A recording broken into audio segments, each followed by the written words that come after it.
Right. So a number of years ago, before we became church planters, Elsie and I were itinerant ministers.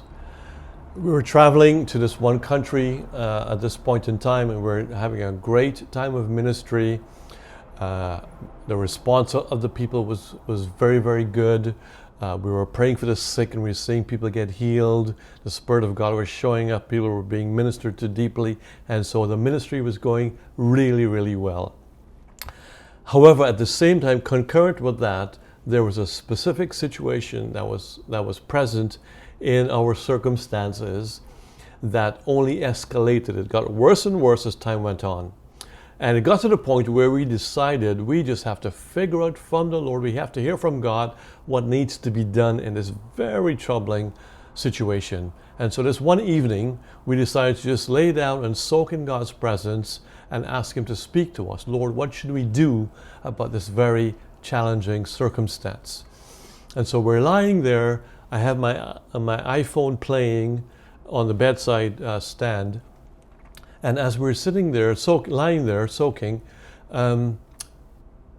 this song by Ruth Fazal comes off the iPhone, and it's as though it came through the airwaves and landed on our chest and brought a tremendous measure of peace. She was actually singing a song, which was a psalm, Psalm 31. She was singing almost verbatim Psalm 131. And the words of that song really deeply ministered to us. But it was more than the words. It felt like the Spirit of God was taking those words, traveling with those words, and just landing on us and bringing us a tremendous measure of peace. So even today, I could go back to that memory and I could find a portal of peace, a portal of peace. Because I can remember that circumstance, I can remember that situation, and peace begins to come upon my heart again. And I love that because it's a powerful psalm, and I want to read that psalm to you right now.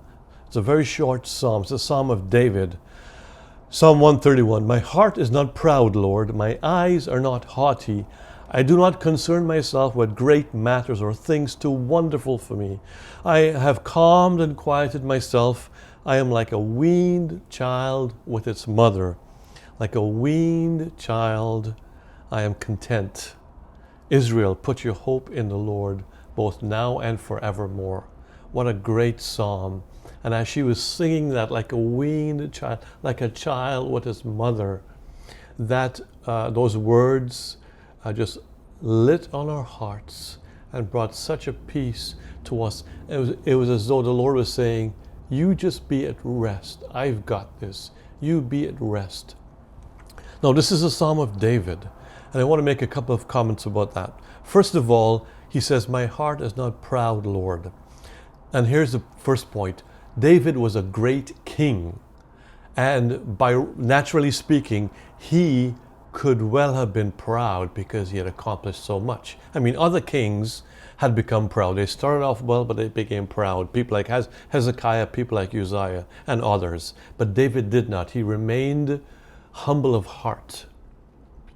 And a demonstration of that was that he chose to have an attitude of heart where he was like a child with his mother. So point number 2 is I have calmed and quieted myself. I have calmed and quieted myself. That's a choice he is making. You see, he was a great king. And I bet you every single day he had significant, weighty decisions to make about war, about building of different things, just significant national decisions that he had to make as part of being the king of this nation.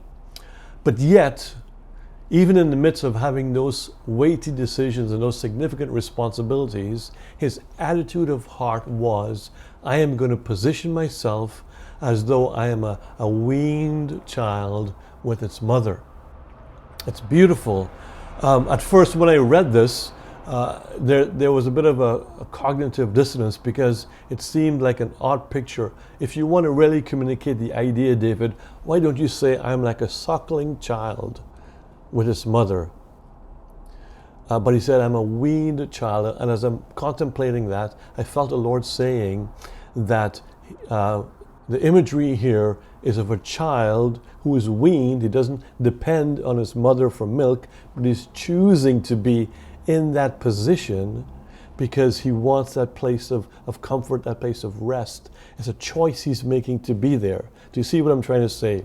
And so we get to make that very same choice, don't we? As we live our lives, we get to have that same attitude of heart where in the midst of the calamities and the questions and the stresses and strains of life, whatever they may be, we can choose that place of rest. We can choose that place of being in peace like a weaned child with his mother.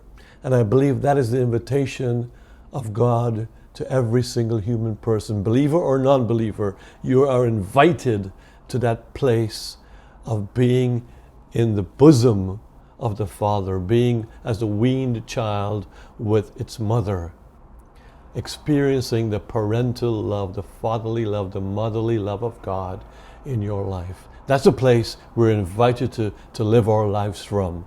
And I commend it to you. It's a great place to live. It's a portal of peace. Be blessed. Have a great day.